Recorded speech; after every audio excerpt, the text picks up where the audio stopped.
This is the second half of our podcast, Unlocking Team Potential with Mitch Katz, our Director of Operations at Jeffrey Scott Consulting, and myself. If you did not listen to part one, go back and listen to it. This is part two, slightly shorter, where we cover all of our techniques that we use when we are coaching both individuals, owners, and leaders, and coaching teams for higher performance. We're going to jump right in, listen to both these podcasts. They will give you really the inside scoop and how we do what we do and how you can apply this to your team as well. All right. Next question for you, Jeffrey. What strategies help you give feedback in a way that motivates rather than discourages? Ooh, the uncomfortable question. This is good. So real quick, I'll just kind of line them out for you.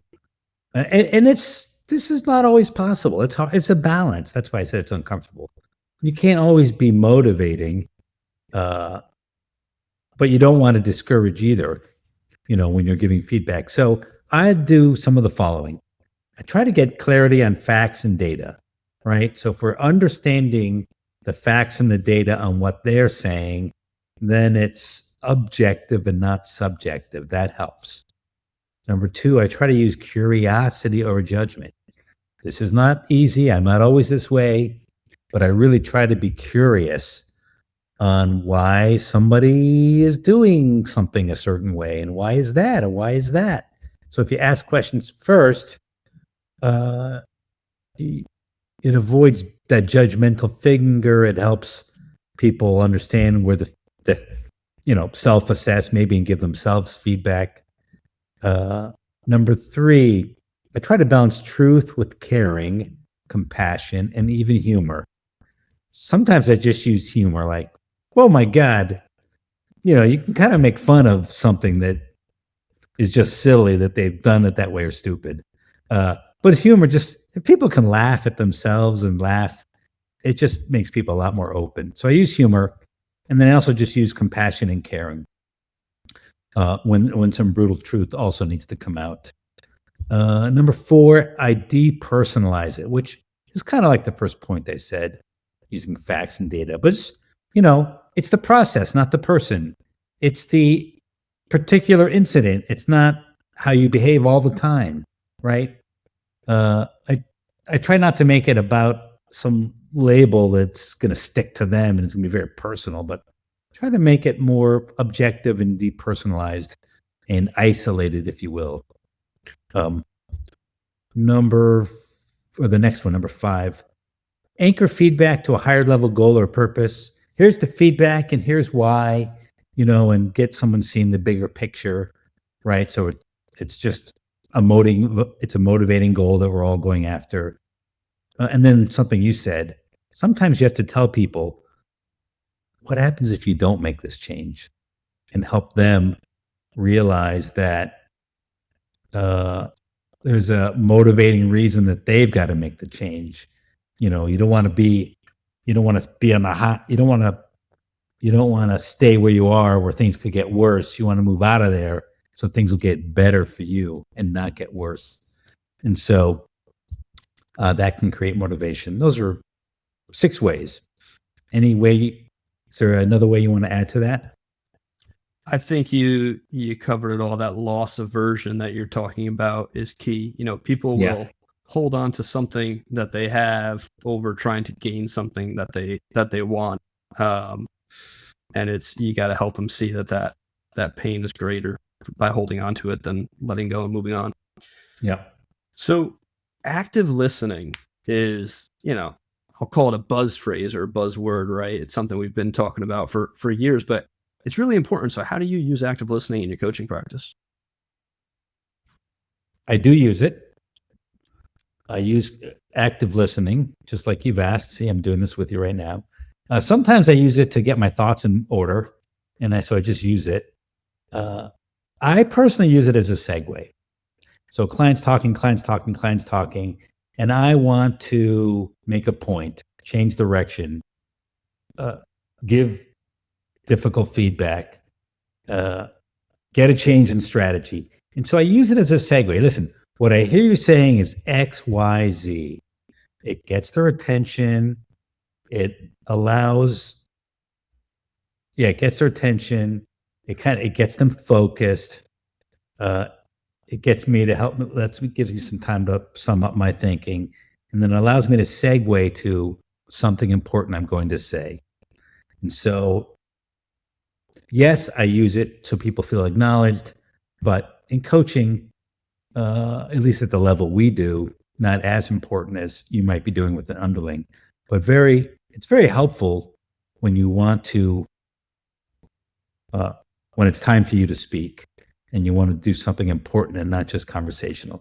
So I use it a lot for segues like that. How about you? I use it very similar, right? It's very important that people feel heard. So you got to repeat back to them, this is what I heard, right? It gives them an opportunity to clarify. Sometimes you don't hear it the right way. So I think that's one of the bigger opportunities too with using it. It really gives an opportunity to clarify, for somebody to clarify what they said to you. Here's what I heard you say, right? I also think that exaggerating sometimes, especially if you're receiving feedback as a leader, I think this is a really good technique I heard a while back, but exaggerate that feedback. So somebody tells you, hey, you've been micromanaging lately or something. Here's what I hear you say. I've been totally all over you, suffocating you. Like, well, no, not quite that much, right? But it gives them that opportunity to clarify and kind of just really make things crystal clear for you and for them. I like exaggeration because it's funny, and I like using humor, as I mentioned before. So that's a good point. Yeah, awesome. All right, let's move on to the next question. Accountability. What role does accountability play in effective coaching? Not important at all. Never use it. Overplayed. Let's move on to the next question. Okay, Yeah. just kidding. All right, accountability. Obviously, it's critical, and there's two kinds of accountability, Mitch. There's accountability in the moment. I've got to confront you. Something's you're just not facing up to the facts, or something went wrong, or what have you. That's one form. The other form is following through the actions, creating actions, so that there is a improvement and implementation. So two kinds of accountability there. Some people are naturally good at receiving and being accountable, and time management, which has a lot to do with it. And others are not so much. And we have to decide when we're working with a client or a team. You have to decide when you're working with your own team, who's in front of you, and you're going to take different strategies depending on if they're self-accountable or not. One question I sort of think to myself is, how are we going to leave this meeting we're having? And how will I know that you're going to take action? And it'll be different for different people. Sometimes I don't even need to get them written down. I know that person's taking action. Other times I'm going to write it down, or I'm going to force that person to write down their actions. But sometimes that's not even enough. And so we need to anchor the actions with other people. Who are you going to delegate to? Who's going to do that part for you? What meeting are you going to implement this idea in, right? What time of the day next week are you going to set aside to do this? And so anchoring the action creates accountability. Also using team accountability. That's a big part of what we do as executive coaches is we work with owners and we help them create the plan, but also get it done by getting the team involved and accountable in terms of implementing and holding each other accountable. And so team accountability is very important. So again, big topic. Let's have a separate podcast and webinar on that topic, Mitch, because that's such a big topic. But there's some quick ways how we use accountability. Anything you want to add to that? I think somebody told us, or we were talking about recently, we're an accountability firm that does coaching or, consulting. And it really is all about accountability. And I think one of the things that I repeatedly hear from leaders as we work with them is I hired grown adults. Shouldn't they just be able to do it, do what they said they'll do or do their job? Or it just doesn't work that way. You have to have these levels of accountability in there. It just is part of working with humans. So Yeah. great stuff. When we're working with high performers, what techniques help keep them engaged and growing? Know their personal why, always important, no matter who we're working with, no matter who you're working with. Certainly with high performers. Forward planning, stay a step ahead. Staying a step ahead of a high performer is a totally different question and challenge than staying a step ahead of a low performer, right? You're doing remedial work with the low performer. With the high performer, owner, company, etc., you got to be a step ahead. Don't be afraid to give stretch goals. Don't make the goals easy, nice, and neat. Stretch goals with permission to fail. Multi-year goals, right? Multi-year goals can be much more motivational, kind of like a mission or a vision, but it doesn't, a vision can sometimes be abstract, but a multi-year goal means it's a heavy lift goal. Redefining growth. It's not always top line at all. Top line growth is just one type of growth, but to get there, there's levels and levels and levels of growth. You need to grow in skills and efficiency, grow your team underneath you. I mean, I could go on. And so really we have to use these multiple definitions of growth, and that's going to keep a high performer engaged, especially when, I already hit my sales goal. I'm just using that as an example. All right, so we hit the top line goal, but what's the other growth needed to continue and to be prepared for the future? I did say knowing the personal why, also understanding how it impacts other people, your family, your team. So that's personal whys, plural. Really getting that elaborated and articulated really helps keep a high performer engaged and growing. And lastly is our peer groups, right? We run the Leaders Edge peer group. Any peer group that you're in, whether it's our group or it could be, a community group that you're involved in, somebody listening might be involved in. A lot of different peer groups, but our Leaders Edge with other landscape business owners works very, very, very well for high performers and keeping engaged and keeping that accountability happening. Anything you would add to that? It just reminds me of a conversation I have quite often with people who say, what do I need coaching for? What do I need, consulting for? Things are running pretty smooth. I'm balanced in terms of my life. And, the question comes up to, well, do you have any A players on your team? A+ players on your team? Yeah, of course I do. Okay. So what's next for them? Ooh, I don't know. Okay. So that's what you need to know, right? What's next for the A players or the A+ players or A and A+, right? Because if they don't have that what next is going to be an exit from your company.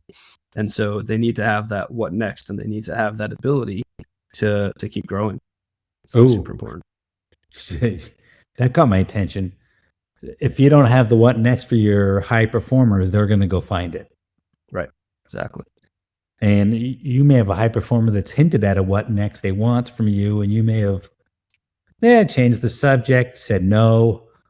But if you haven't dug deep with them, then you may have just pushed them underground where they're going to go looking elsewhere. Yeah. So that's really good. Also, keeping high performers engaged and growing, you have to look at the team that you're putting around them too, right? I just had this discussion with a client not long ago where he was talking about a low performer on his team, somebody he's having an issue with, and he's considering what to do there. He's a little bit emotionally attached. There's some, relationship ties to this person, and I so he was basically looking for all the ways to keep this person in the role he's in. And I said, hey, tell me what happens to so-and-so, I'm not going to say the name, but an A plus, an A performer. Tell me what happens to so-and-so if you let this other person stay in this role and keep doing this. He goes, oh, she's probably going to leave. I said, okay. So now what do you want to do? He goes, I guess I got to take action on this guy, right? Yeah, I guess so. Not if you don't want to lose your A plus player. So totally critical. Mitch, how do you build trust with individuals and within teams? Sure. And I know we've covered on some of this. So what have we not covered here?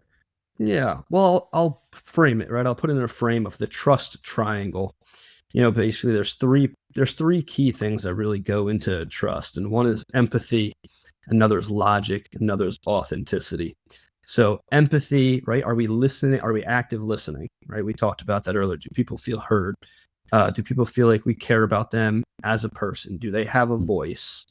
Do we offer them support? When we show those things to people, when we're empathetic, right? We're going to build trust with them. Logic. Do we make sound decisions?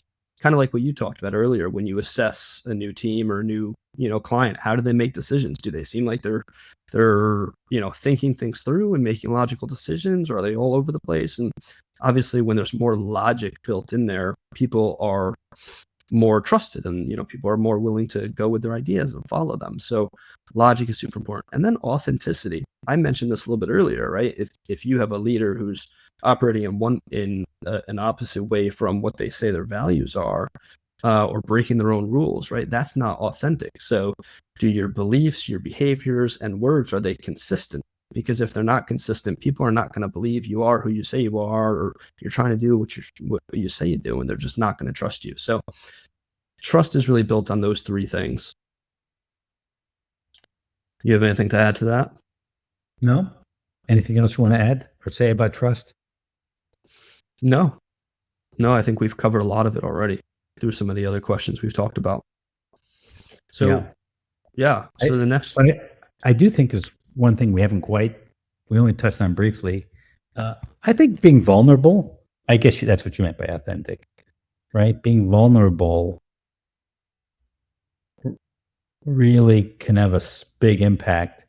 Just because you're the boss doesn't mean you have to be stronger, better, impervious, right? Your ability to be emotional and vulnerable and sharing can really open the door for people to greatly increase their trust of you. It doesn't mean you should come across lost. I don't know where we're going or what direction we should go. That's not what I mean. But it does mean every now and then you can say that, but vulnerable on a personal level is personal. Then I think you can do vulnerability on a business level. I made that same mistake, or I really screwed up, or gosh, that was my fault. Absolutely, positively. But you still need to have some kind of vision of direction as an unheard. I'm just bringing that up as an exception of don't go to your team and say you have no clue, right? I'm talking about in different specific instances. So I think that helps with trust.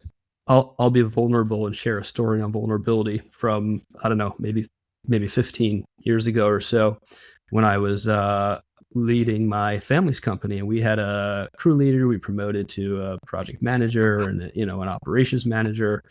And after a while he was struggling. He was overwhelmed with the stress, and he basically came to me and said, I don't think I'm cut out for this, right? It just seems like I'm not able to manage it. We had this conversation, and he goes, well, you seem to not be bothered by anything.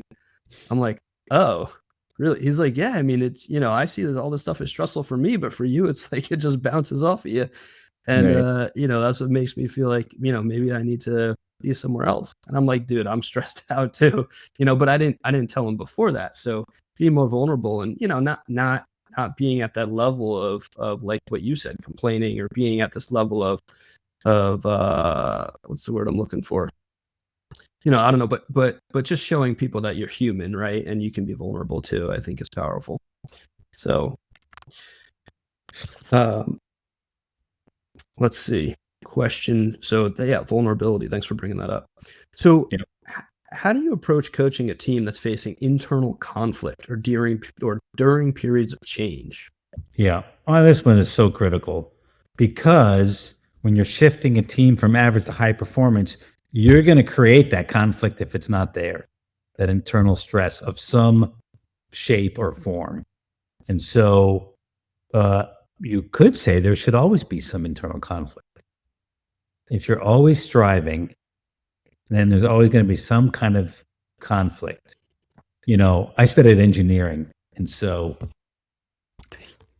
pardon me if this metaphor is going to go feel like I'm coming out of left field, but we studied the math formula for angular momentum.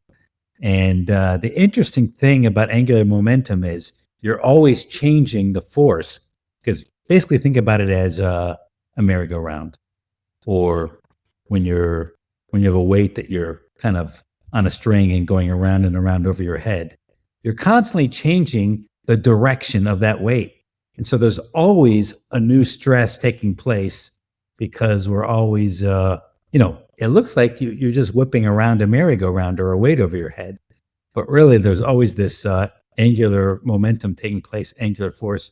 There's probably somebody smarter than math than me listening who is going to tell me I'm wrong and I got the formula wrong. But it's kind of what I'm saying is when a team is in motion and really always striving, there's always going to be that kind of stress on the team, on a person, on the team as a whole, or all of the above. And so you really need that skill for addressing inner conflict.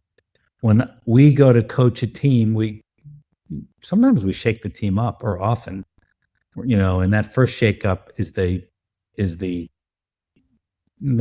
biggest, where you find people hiding in the chaos, and when you bring light and clarity and direction and the chaos disappears, people jump ship. And that could be seen as conflict. Oh, we had a lot of turnover, but that kind of turnover is very positive if you manage it correctly. So a couple different definitions of internal conflict. You have to have shared trust and continue trust building exercises like we've described. You've got to have shared goals that you're working on as a team and a larger objective and purpose that you're striving for. All that will help. And then I'll go back to like root cause analysis. Why is there particular stress? Is it just normal because of the new things we're doing? Or has something happened, maybe personally to one of the team members, right? It could come from anywhere. I like to use data. I like to make data the bad cop when we're doing change management. I already told you I like to depersonalize where possible. Sometimes this is new. We'll come up with a nickname for a problem. We'll work with teams where they have an ongoing problem. I'm working with one team, and they tend to hold on to problem people too long. And so we came up with a funny nickname when we hold on to a problem person too long. I called it the poopy diaper. Anybody who's had kids knows the longer there's poop in the diaper, the bigger the problem it gets. And, you let it go all day you have some serious, you get into medical issues as well and rashes and things. And so we came up with a funny nickname so people could call each other on, there you are, you're doing that same problem again. Because that was a root problem that constantly created internal conflict. So those are some ways that I go about it. But I think as a team, you've got to be prepared for it. It's got to be a bit of the norm. You've got to develop some strategies that you as a leader use to guide your team through that. And your team's got to be okay with sharing feedback without it ever being personal or leaving a personal mark on that person. Of course, it's personal, right? If you're passionate, you take things personally. but being able to have that honest discussion and then leave the room and, remain good friends and working buddies, I think is important. So we're getting towards the end here. We have a couple more questions left. Let me ask you, Mitch, how do you measure success? We've talked about coaching, talked about a gazillion strategies, some very important frameworks. How do you measure success in your coaching engagements? We can't hear you, Mitch. Sorry about that. So we always ask for the objectives up front, right? So we want to know what we're trying to go after, and it could differ depending on where the client is in life or in business. And so sometimes it's financials. We need to grow profitability, top line. Sometimes it's quality of life. I need more freedom. I'm drowning in this business. I need more time for my family. And there's kind of sub parts of that, which is about, maybe we want to improve employee benefits, right? For example, that's kind of an option to achieving higher results, but that's certainly could be an objective for somebody. And we want to check in regularly with people, right? Before you move on, defining success up front is how you define success at the end. Right. And so that's true for us as executive coaches and consultants. It's true for anybody listening. When you're coaching somebody, if that person doesn't have clear goals that they're going after, clear KPIs, clear ways to define success, then your coaching is going to be ineffective. Right. There's got to be a defined goal. Right. Okay. Keep going. So there's got to be a defined goal, and then we have to do regular check-ins, right? Is that still the goal? Are we still in alignment that is the goal? Are there new goals? Are there new things we're trying to achieve? So really having, dialing into that. So I think those are the two key components of, how you measure success, in the way we coach and even when you're coaching somebody on your team. Okay. Right. So this is so important because we're sort of bookending our whole discussion here. Yep. So success is measured by, in part, how you define it up front, in large part. Of course, goals can change. And then success is achieved by showing progress with regular check-ins towards those goals. And so, which could be coaching, those regular check-ins. It could also just be helping somebody working on their goals, right? And so, any other ways that you measure success?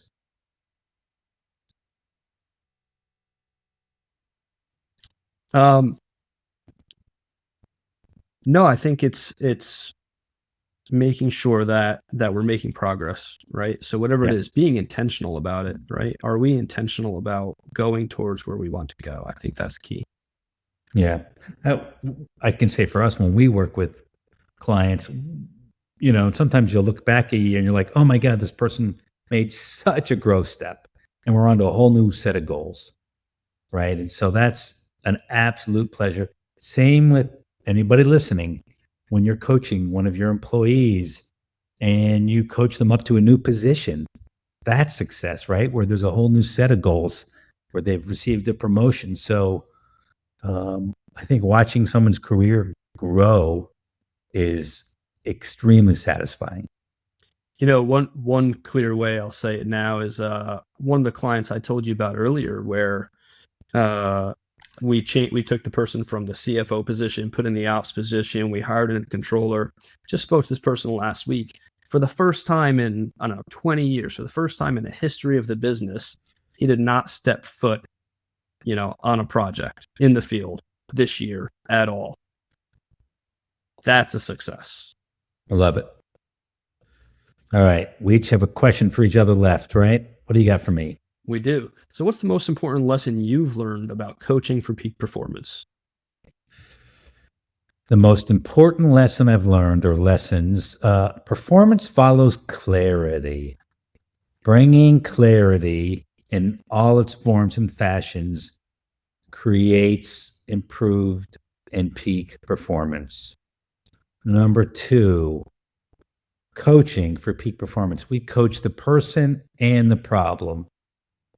And so we're always doing both at the same time, helping the person improve, add skills, grow, but also solving the business problem and helping the business improve and grow. Number three, an important lesson for me is the client, the other person is never broken. Don't assume the other person's broken, because broken means, oh, it kind of implies you can't fix it. It's they're broken. So never assume someone's broken, and you'll mostly be surprised, pleasantly surprised, you employing that mindset. Fourth thing is that a client, like I was saying this actually just before, they will grow to a new level. And we, as coaches, have to be prepared to upgrade, change, elevate our strategies, our approach. I'm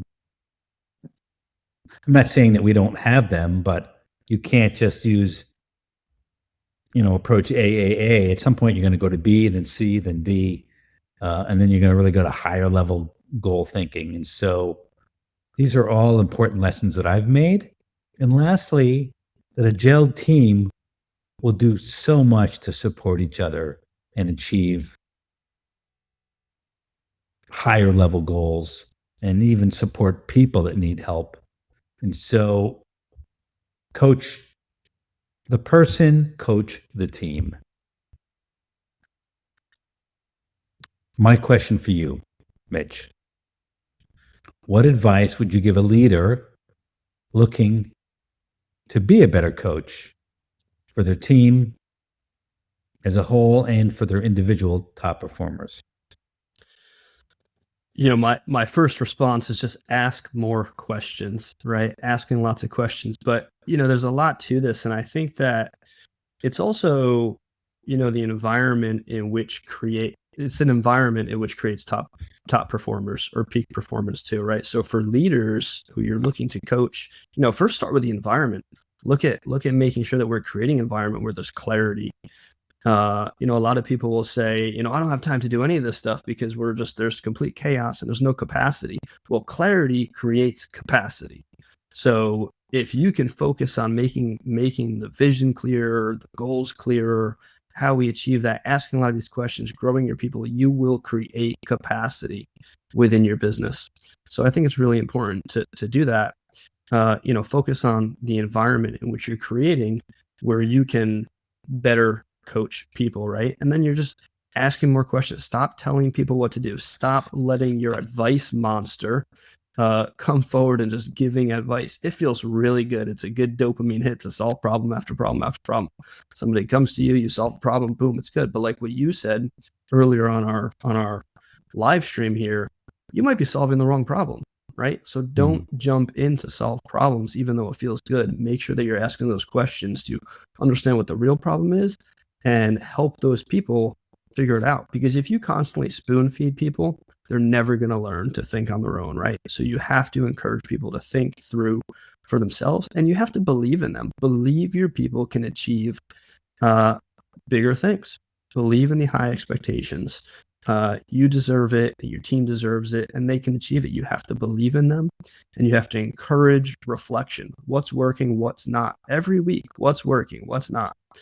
And I think that those are some key concepts to being a better coach. Excellent. Mitch, any questions from the live stream that we haven't tackled? I do not see any questions from the live stream. I'd love to see questions or people telling us what has resonated with them. I think that's a good one. So for those listening, write down what resonated with you. What's one thing you're going to go back and implement? Or what's a technique that you use that we haven't discussed that you want to just share, put that also in the LinkedIn Live. Mitch, thank you very much for sharing techniques here. You are an excellent executive coach. You work with a lot of our clients one-on-one. You run our peer groups as well for landscape business owners.